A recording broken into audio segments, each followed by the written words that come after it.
Et quand la guerre a commencé, déjà, j'étais directement concernée parce que j'ai dû sortir une partie de ma famille de là-bas. Voilà, au début, c'était tellement, on comprenait tellement pas ce qui se passait, etc. Il fallait sortir, c'était la seule chose qui comptait.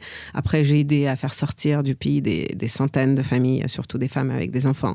Et donc, au début, j'étais beaucoup dans l'humanitaire de comment concrètement on peut aider. Et après, assez vite, je me suis dit, mais je peux pas donner la parole aux femmes du monde entier et ne pas la donner aux femmes de mon pays, c'est pas possible. Et donc assez vite, sans même réfléchir, je suis partie, sans même savoir où ça allait aller, sans avoir un diffuseur, enfin tu vois, je suis partie sur place et j'ai commencé à filmer.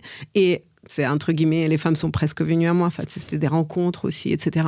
Et en effet, pour le coup, c'est quelques femmes, mais que je suis vraiment dans un temps long. Et donc, ces femmes-là, je les accompagne depuis 3 ans. Mais c'est aussi mon histoire d'une femme ukrainienne partie du pays depuis plus de 25 ans et qui fait le chemin inverse à la rencontre des femmes qui ont décidé de rester et qui se questionnent sur quand quelque chose de si bouleversant arrive, aussi énorme que la guerre. Je pense qu'il n'y a rien de plus fou qui puisse t'arriver, de plus horrible, de plus bouleversant que la guerre dans une vie.